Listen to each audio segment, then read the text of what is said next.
और अलीशा का जन्म हो रहा था।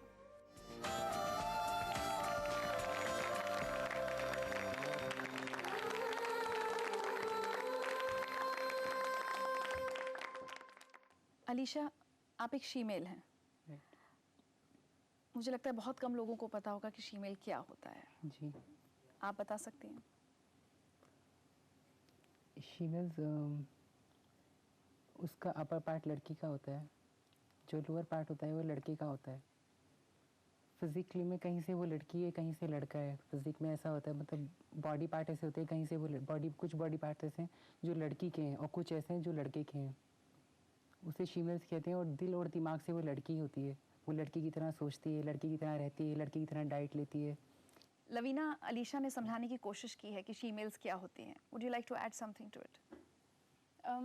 अगर मैं आपको बायोलॉजिकल टर्म्स में बताऊं तो इंटरसेक्स भी उसे कहा जाता है या हर्माफ्रोडाइट्स कहा जाता है, जहाँ पे बायोलॉजिकल या क्रोमोसोमल अबनॉर्मेलिटी होती है, जिसकी वजह से हमारी बॉडी में आधे पार्ट्स किसी एक पुरुष के और पुरुष के हो सकते हैं और महिला आधे महिला के हो सकते हैं, या किसी भी तरीके की अनोमली हो सकती है। अलीशा, बचपन की क्या यादें हैं? बचपन की बहुत सारी यादें हैं और बहुत सारे दुख हैं। सबसे ज़्यादा दुख हैं और वही दुख ही यादें हैं। मैं 10-11 साल की थी, महसूस करने लगी थी, तो मुझ पे कमेंट पास किए जाते हैं, ये लड़का है ये लड़की है, जबकि मैं जेंट्स कपड़ों में होती थी। लेकिन बाई फेस मुझे ये अंदाज़ा लगाते थे वो लोग, ये समझ नहीं आ रहा है लड़का है ये लड़की है। और मैं कहती हूँ कि मैं लड़का हूँ, तो तब कहते तू लड़का लगता नहीं है, तू तो किन्नर है। ये मतलब गाली बहुत गंदे तरीके से दिया करते थे। तो मुझे बहुत दुख होता था। मैं रोती रोती अपने घर चली जाती थी। हमेशा बहुत छुप कर ज़िंदगी गुजारी है मैंने। तो मुझे ये दुख होता है, मैं जो भी हूँ मुझसे क्वेश्चन नहीं होना चाहिए। आपके माता पिता के लिए आपको एक्सेप्ट करना कितना मुश्किल था? बहुत ज़्यादा। सबसे पहले जब मेरी मम्मी शादी में जाती है, किसी जो रिश्तेदार थे मेरे आज के टाइम पर, उन्होंने मेरे इस रूप को देखकर मेरी मदर से बात करना बंद किया हुआ है। शादी में जाती हूँ, सबसे अकेले महसूस करती हूँ, आके रोती है घर में कि किसी ने बोला कि आपका बेटा तो हिजड़ा है। बहुत रिजेक्शन महसूस किया है आपने ज़िंदगी में? बहुत ज़्यादा। फीमेल्स की ज़िंदगी बहुत डिफ़िकल्ट है, किन्नर से भी ज़्यादा डिफ़िकल्ट है, क्योंकि वो लोग ना एक तरफ है, उनका काम है सुबह में तैयार होना, ब्लेसिंग देना, लोगों को दुआएं देना, उनके घर खुशियों में अपना हक मांगना। उस तरह की वो लाइफ वो जा सकते हैं। मैं किससे अपना हक मांगूँ? मैं उनमें भी नहीं जाना चाहती, मैं फैमिली में रहना चाहती हूँ। वो लोग एक्सेप्ट नहीं करते हैं। मेरे माँ बाप से, इंसानों से बेहतर तो वो किन्नर लोग हैं जो मुझे एक्सेप्ट करते हैं, पूरी ज़िंदगी के लिए अपनाने की कोशिश करते हैं मुझे। कभी कुछ ऐसा हुआ कि अपने ही माता पिता की कही कोई बात बहुत बुरी लग गई हो, बहुत चुभी हो? मम्मी पापा की बात कभी बुरी नहीं लगी। पापा तो मतलब ज़्यादा बात नहीं करते थे। एक बार उन्होंने मुझे डांस करते हुए देखा था तो मुस्कुराए थे और मम्मी को बोला था इसको बोलना आगे से इस तरह की हरकत नहीं करे। बाकी पापा ने कभी कुछ नहीं कहा, लेकिन हाँ दादा की बातें बहुत ज़्यादा चुभती थी कि ऐसा क्यों करते हो, ये सब क्या है, क्या ज़रूरत है इन सब चीज़ों की, शर्म नहीं आती है, नहीं आती, डांस करते हुए लड़कियों के साथ क्यों खेलना पसंद करते हो, क्यों कहते हैं, मतलब तू क्या हिजड़ा है, तू क्या छक्का है। मतलब इस तरह के दादा ने कोई एक दो बात मेरे को बोला होगा तो मुझे बहुत रोना आया होगा। बहुत अकेलापन रहता है? बहुत ज़्यादा। लाइफ में हर तरफ से अकेलापन रहता है। कोई दोस्त नहीं, कोई सहेली नहीं? जो दोस्त हैं वो मेरे जैसे हैं, बट लड़कियों में कोई सहेली नहीं है इस तरह से। और मैं चाहती हूँ कि लड़कियाँ मेरी फ्रेंड्स हों। एक बार आपको किडनैप कर लिया था? जी हाँ, मुझे गुड़गांव से किडनैप कर लिया था लड़की समझकर। ओह। 4 लड़कों ने मुझे किडनैप किया। पीछे से एक गाड़ी थी, गुड़गांव सहारा मॉल से मैं गाड़ी के शीशे तोड़ती हुई पैर बाहर निकालती हुई, कभी दरवाज़ा खुलता लटक जाती। मेरा ये सब अभी भी यहाँ पे चोट है और ये स्टिचेस हैं यहाँ पे। सब लड़कों ने इतना मारा मुझे, मैं क्लैपिंग की, मैंने कपड़े भी निकाल दिए अपने कि मैं लड़की नहीं हूँ, मुझे छोड़ दो। उन्होंने कहा लड़की नहीं है तो क्या हुआ। तो एक गाँव के अंदर गाड़ी गई, वहाँ पे कुछ बुजुर्ग बैठे हुए थे। मेरा शोर शराबा सुनकर गाड़ी गली के अंदर फंस गई। मैं निकल कर दूसरे में भाग गई। वो गाड़ी कब कहाँ गई, पुलिस आ गई। पुलिस में पूरी रात बसंत कुंज थाने में बैठी रही। वो मेरी बात सुनने को राज़ी नहीं। मैंने कहा तो गाड़ी का नंबर है, दिखा क्या है, तूने कुछ किया होगा, तूने अदाएँ दिखाई होंगी, ये लड़कों को परेशान करती होगी। अरे लड़की भी सजती है, उसको नहीं उठा रहा क्योंकि जेल होगी डायरेक्ट। उसने मुझे ही सोच के उठाया कि इसको यूज़ करेंगे और फेंक देंगे कहीं भी, इसको कोई जेल नहीं, कोई रेप केस नहीं लगने वाला। और वाकई ही कोई रेप केस मेरे पे नहीं लगेगा। तो मैं ज़िंदगी में आज तक लोगों को ही नहीं समझ पाई हूँ कि क्या चाहते क्या हैं वो लोग। मतलब कितनी दुख की ज़िंदगी है शीमेल्स की, आप अंदाज़ा भी नहीं लगा सकते। सब चीज़ के दुख का अंदाज़ा लगा सकते हैं, लेकिन शीमेल्स के दुख का अंदाज़ा आप कभी नहीं लगा सकते। रिश्तों की कमी खलती है। बहुत ज़्यादा। मैं सारे रिश्ते निभाती हूँ, मेरे साथ कोई रिश्ता नहीं निभाता। भाई का फ़र्ज़ पूरा कर रही हूँ, कमा करके दे रही हूँ सबको, काम करती हूँ, पैसा लाती हूँ, सबको पढ़ाती हूँ, घर में खाने पीने की चीज़ें अवेलेबल करती हूँ, मौजूद करती हूँ उनके लिए, सब कुछ करती हूँ उनके लिए, लेकिन सबका करती हूँ, मेरा कोई करने वाला नहीं। मेरे कोई कभी कोई बात हो जाए तो मैं कहूँगी कि मैं यहाँ पे परेशान हूँ, ये किसी से नहीं आ पाई हूँ, आप आ जाओ, तो कोई नहीं आएगा। मेरे साथ चलना भी पसंद नहीं करेंगे वो लोग। आपको ये डर भी हमेशा रहता है कि जिस दिन आपकी माँ नहीं रहेगी उस दिन आपके सारे सहारे ख़त्म हो जाएंगे? जी हाँ, बिल्कुल। ज़िंदगी ख़त्म हो जाएगी उस दिन मेरी। मुझे नहीं लगता कि मैं जी पाऊँगी, मैं जीऊँगी, लेकिन मुझे कुछ दिखाई नहीं देगा। माँ ख़त्म हो गई, दुनिया ख़त्म है मेरे लिए। क्योंकि माँ ही मुझे, कभी मैं रोती हूँ इस चीज़ों को लेकर के, परेशान होकर के, तो माँ गोद में ले लेती है, कहती रोना नहीं, पागल है क्या, मत रो, कुछ नहीं होता रोने से, ठीक है जो होना था हो गया। इस तरह की बातें करती है, बात यहाँ पे ख़त्म हो जाती है। अलीशा, लेकिन आपकी बातों में बार बार ये झलक रहा है कि आपको ये एहसास है कि अगर माँ नहीं होगी तो भाई बहन कोई रिश्ता नहीं रखेंगे, शायद घर ना जा पाएँ आप। कोई रिश्ता नहीं रखेगा और मैं घर नहीं जा पाऊँगी, घर छूट जाएगा।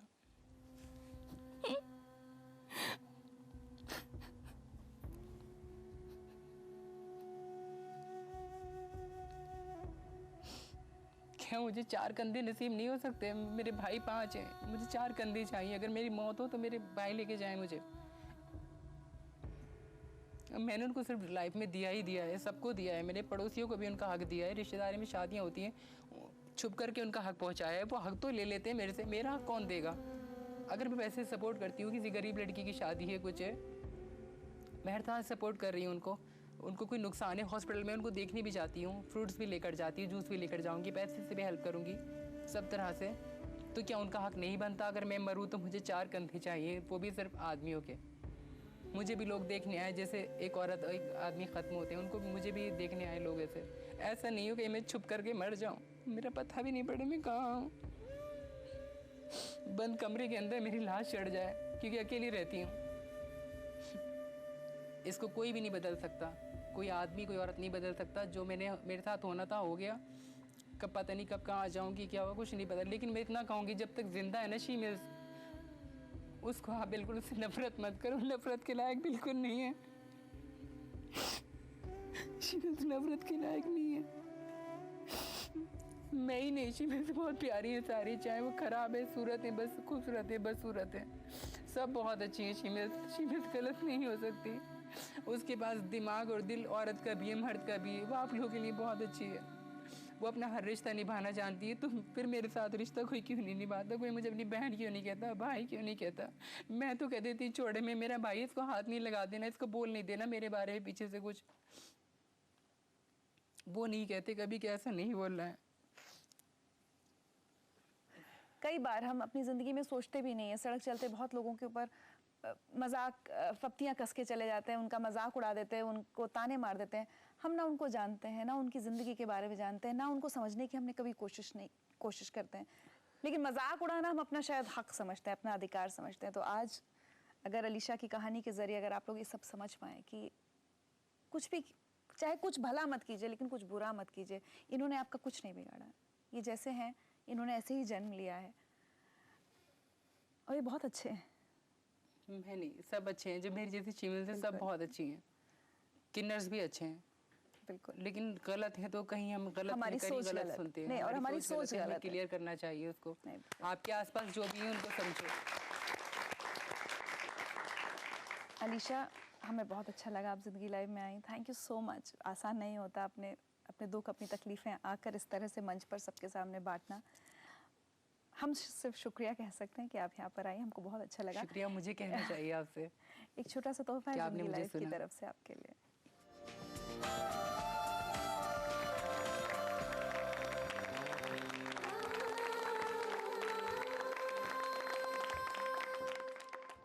मैं हमेशा लड़का का जैसा महसूस करता था। मुझे कभी भी ऐसा नहीं लगा कि मैं सिर्फ देखने में लड़की हूँ क्या, लड़का हूँ क्या। मुझे बहुत कंफ्यूजन था उस टाइम पर।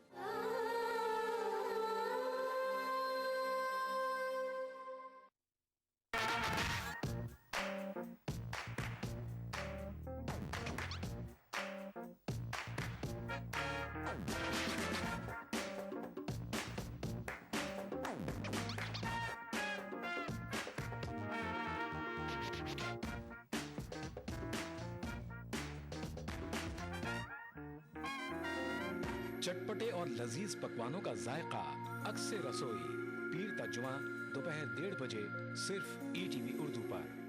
मजहब की न सूबों की न फिरकों की फकत वल्लाह के हर दिल की ज़बां है उर्दू। न दिए का है न हवा का है, यहाँ जो भी कुछ है खुदा का है। यहाँ ऐसा कोई दिया नहीं जो जला हो और वो बुझा ना। सुना है रब्त है उसको खराब हालों से, तो अपने आप को बर्बाद करके देख। बहुत अच्छा है, वाह वाह। दिल से अपनाया न उसने, गैर भी समझा नहीं। ये भी एक रिश्ता है जिसमें कोई भी रिश्ता नहीं। बरसों की रस्मों राह थी, एक रोज उसने तोड़ दी। होशियार हम भी कम नहीं, उम्मीद हमने छोड़ दी। मयारी शेरो अदब और उर्दू जबान के फरोग की जानिब ईटीवी उर्दू की एक और पहल। देखिए प्रोग्राम अंदाज़े बयां हर पीर ता जुमेरात दोपहर 2:30 बजे सिर्फ ईटीवी उर्दू पर। तमाम रोशनी के बीच जिसने पल के नहीं झपका, जो लगातार चला रेड कारपेट पर बिना विश्वास डगमगाए, जिसकी शोहरत ने छुआ बुलंदियों को पूरे हफ्ते। मैं पराग छापे कर उस तार को लाऊंगा आप तक। दिल से इतवार सुबह 11 बजे और पीर सुबह 11:30 बजे।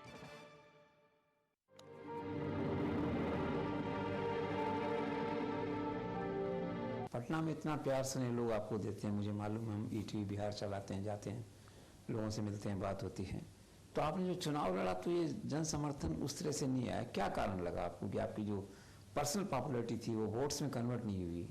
एक सांकेतिक रूप से अपनी उपस्थिति दर्ज कराने के लिए कि मैं करना चाहता हूं कुछ उस इलाके में। 2009 के चुनाव में मैं समझता हूं कि मेरी राजनीतिक डिसीजंस गलत हो गए।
मेरी बॉडी लड़की की है, मगर मैं अंदर से खुद को एक लड़का महसूस करता हूँ।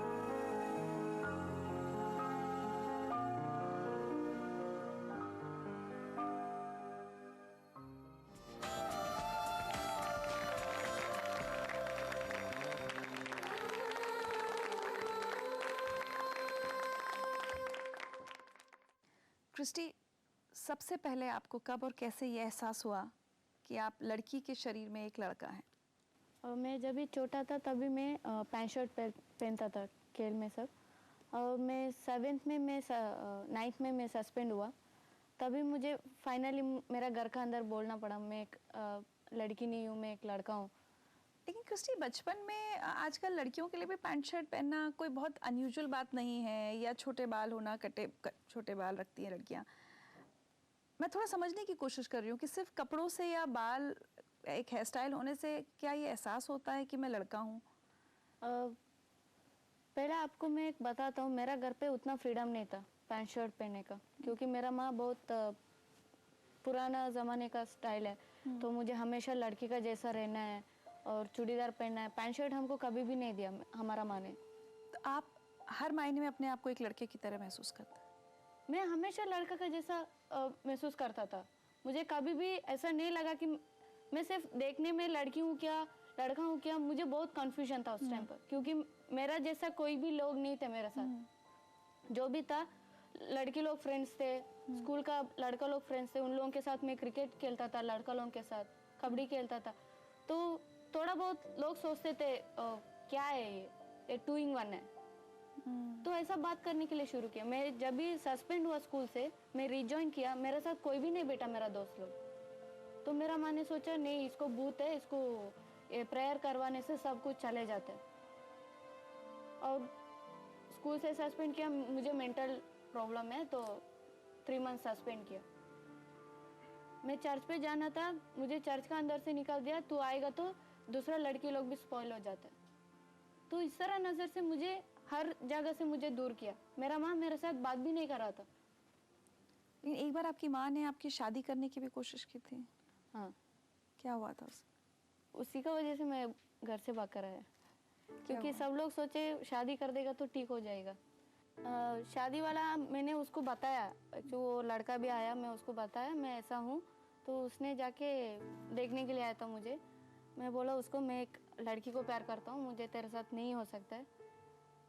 तो मैं उसको बोल दिया। उसने जाके मेरा माँ को बोला और मेरा माँ मुझे अच्छे से मार के मुझे मुंबई पे लेके गया, हाउस अरेस्ट किया और मुझे खाना पकाना सब सिखाया। मुझे बहुत कॉफ़ी बनाने को भी नहीं आता था उसका पहले, अभी सब कुछ पकाता हूँ। माँ ने सिखाया क्योंकि तुम लड़की हो इसलिए खाना बनाना सीखो, ये कह के। लेकिन कभी क्रिस्टी ये कंफ्यूजन हुआ कि कहीं मैं लेस्बियन तो नहीं हूँ? क्योंकि लेस्बियंस में भी बहुत सारी लड़कियों को ऐसा लगता है कि वो लड़कों की तरह कपड़े पहनती हैं। तो आपको ऐसा लगा? मेरा जन्म हुआ लड़की का जैसा, मैं आइडेंटिटी करता हूँ मैन का जैसा, तो मेरा जैसा लोग बाहर है और लेस्बियन लोग अलग है कि एक विमेन होके विमेन बोल के आइडेंटिटी करता है। मैं विमेन होके फायदा हुआ, बट मैं विमेन बोल के आइडेंटिटी नहीं करता हूँ, क्योंकि मैं मैन बोल के आइडेंटिटी करता हूँ। और आपकी गर्लफ्रेंड भी है? वो गर्लफ्रेंड भी चाहती है कि आप अपना ऑपरेशन करवाएं? उसने मुझे देखने का वक्त उसको मालूम नहीं था मैं एफटीएम हूँ क्या है। उसने जो सोचा एक छोटा लड़का है। ओह। हाँ, तो उसका बाद मैं ओपन से उसको बताया उसको कुछ प्रॉब्लम नहीं है, वो मुझे ऑपरेशन नहीं करेगा तो भी उसने मुझे हमेशा लड़का का जैसा ट्रीट करता है। लेकिन उसके परिवार वाले परेशानी तो होगी आपको अपने रिश्ते में? अभी उन लोग फैमिली को थोड़ा बहुत मालूम है मैं एक एफटीएम हूँ ऐसा, बट ऑपरेशन का बारे में उन लोगों का वजह से नहीं कर सकता है। बट मेरा खुद खुशी के लिए मैं करना है कि मुझे एक मैन बनना है, तो उन लोग एक्सेप्ट करें ना एक्सेप्ट करें। अभी उन लोग बोल सकते हैं ऑपरेशन करने से हो जाता है, बाद में बच्चा चाहिए तो बोलो मैं क्या करूँ। तो उस टाइम पर प्रॉब्लम होगा ना, तो मैं बच्चा नहीं दे सकता मेरा वाइफ को। तो उस टाइम पर उन लोग पूछ सकते हैं तू कैसा मर्द है। तो मुझे जब भी मुझे अंडरस्टैंड करना है और मेरा बारे में अंडरस्टैंड जो करता है उन लोग अंडरस्टैंड कर सकते हैं, नहीं तो नहीं। उधर देखिए। हम 1 साल से साथ में हैं और मुझे आज भी वो पहला दिन याद है जब मैं तुमसे बेंगलोर प्राइड में मिली थी। तुमने मेरा हाथ थाम लिया था और एंड तक नहीं छोड़ा था। और मैं तुम्हें आज कुछ बताना चाहती हूँ कि जब तक मैं ज़िंदा हूँ मैं तुम्हारा हाथ कभी भी नहीं छोड़ूंगी। अच्छा, अब आगे ज़िंदगी में क्या सोचा है? कुछ नहीं, मेरी वाइफ को प्लान है कि मैं सर्जरी करेगा तो एक छोटा विलेज में जाके किसी को मालूम नहीं रहता है और एक बच्चा को अडॉप्ट करके हम कुछ काम करते हैं गांव के अंदर। ये हमारा प्लान है नेक्स्ट। आप खुश हैं अपनी ज़िंदगी से क्रिस्टी? अभी मैं खुश हूँ, तो मैं सिर्फ मेरा जैसा लोगों को इस तरह प्रॉब्लम हमेशा रहता है, कभी भी नहीं बदल सकते। कितना भी अवेयरनेस करने से लोग नहीं बदलते, क्योंकि यंग पीपल लोग बदलना है, तभी उन लोगों का फैमिली को बदल सकते। मेरा फैमिली से सपोर्ट नहीं मिला, आगे जब भी कोई आता है उसका फैमिली से अच्छे से सपोर्ट मिलना है उसको, नहीं तो मेरा जैसा ज़िंदगी हो जाता है। और उसी सपोर्ट के लिए ज़िंदगी लाइफ की ये छोटी सी कोशिश है। Thank you so much for coming on the show. Thank you. और एक गिफ्ट है ज़िंदगी लाइफ की तरफ से आपके लिए। Thank you.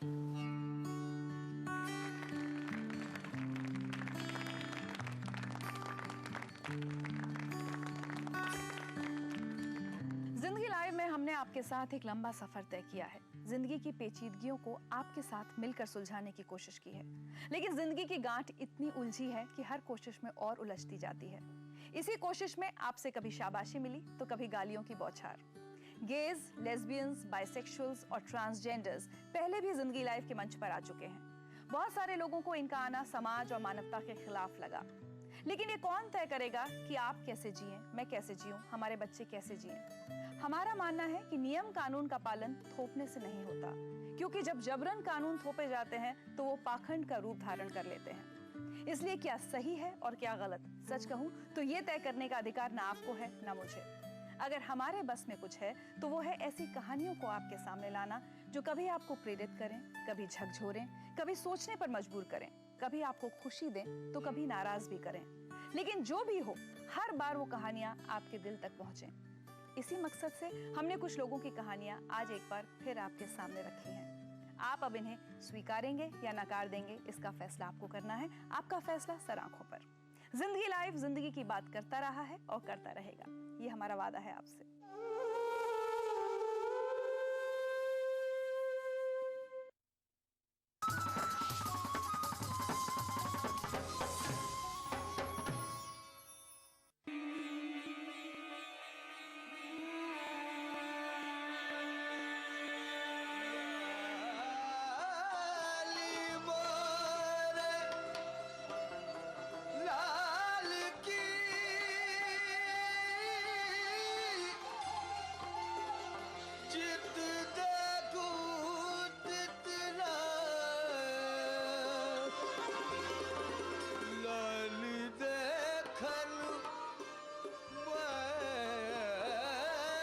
एक मकाम से आगे मकाम है तेरा, हयात ज़ौक़े सफर के सिवा कुछ और नहीं। आपकी खिदमत में ETV उर्दू।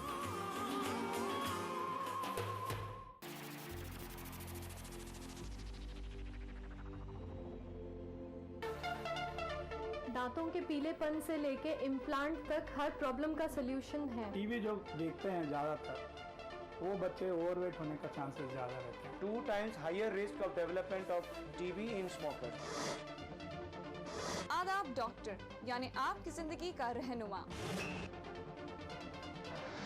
खाने पीने का चीज है और पीने का पानी, इसको बैलेंस करना है। Fertility is a medical as well as a social problem. Uterine cancer भी स्मोकिंग से आने के चांसेस रहते हैं। अगर आप ठीक तरीके से खाना नहीं लेते हो तो शरीर जो है कमज़ोर पड़ जाता है। सिर्फ कमर की दर्द ही नहीं, आपको इन्फेक्शन होने की चांसेस रहती है।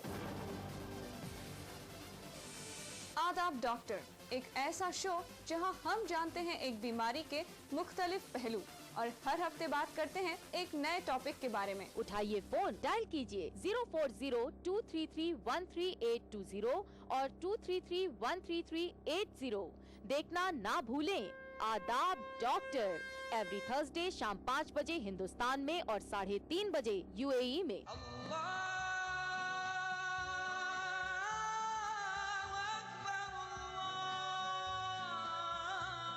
हर सुबह ETV उर्दू की खुशबू से महके आपका घर आंगन। मांगने वाले मांग खुदा से। रूहानी कैफियत से सरशार कव्वालियों का हसीन गुलदस्ता। प्रोग्राम महफिल समा, रोजाना सुबह 4:30 बजे। कुरान हमें एक बहुत बड़ी चीज देता है, वो है करिश, हौसला। पुर उम्मीद जिंदगी का सफर। प्रोग्राम रहनुमाए जिंदगी, हर पीर ता जुमेरात सुबह 5 बजे।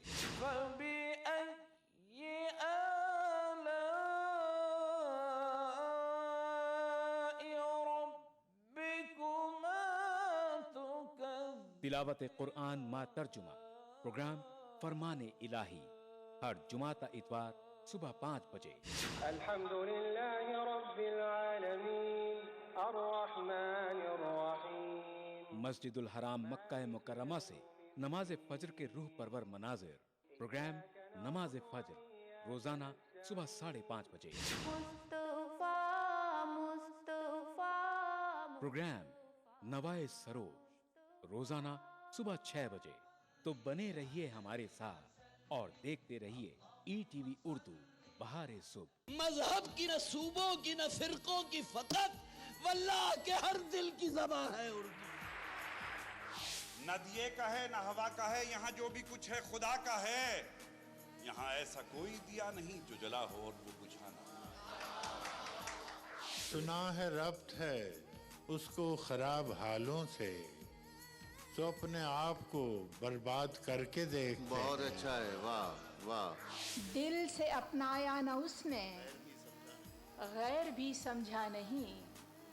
ये भी एक रिश्ता है जिसमें कोई भी रिश्ता नहीं।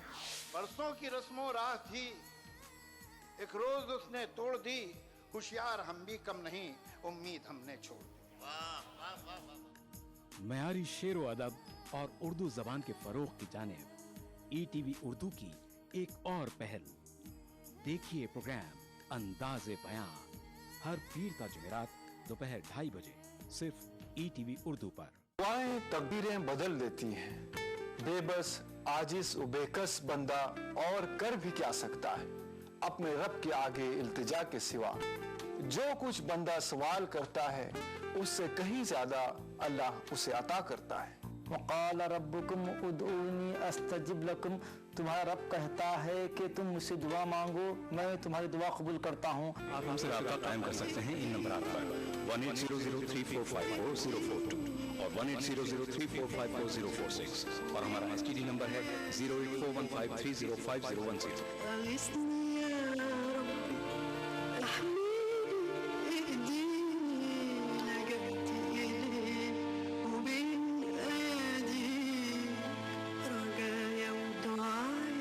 किताब और सुन्नत की रोशनी में रूहानी दुआएं हर जुमा रात 10:30 बजे हिंदुस्तान में और 9 बजे यूएई में।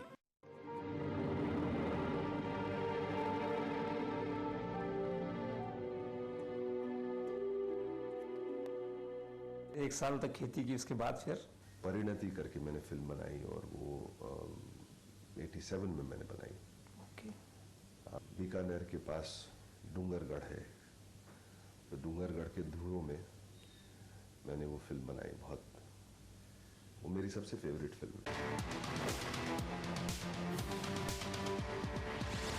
अदा करूं नमाज मस्जिद हराम में ऐसा दिन आए, मेरे अल्लाह ये सादत मेरे हिस्से में एक दिन आए।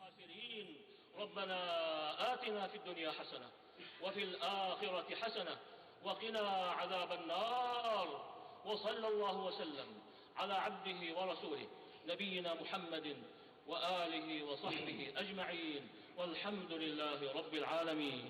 अल्हम्दुलिल्लाहि रब्बिल आलमीन अर्रहमानिर रहीम मालिकि यौमिद्दीन इय्याक नअबुदु व इय्याक नस्तईन इहदिनस सिरातल मुस्तकीम